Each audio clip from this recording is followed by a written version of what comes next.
Momen kebersamaan tak disiakan para alumni SMA Metodis 1 Angkatan 85 yang baru saja menggelar acara reuni 39 tahun di Wisma Hall Aula Gedung Metodis 1 pada Minggu tanggal 15 September tahun 2024.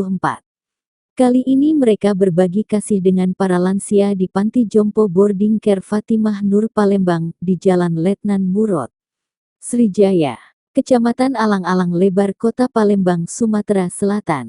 Ketua Panitia Reuni ke-39 Angkatan 85 SMA Metodis 1 Palembang, Wawi Susanto mengungkapkan, bakti sosial ke Panti Jompo merupakan rangkaian kegiatan reuni ke-39 dengan menyerahkan bantuan berupa kebutuhan para lansia.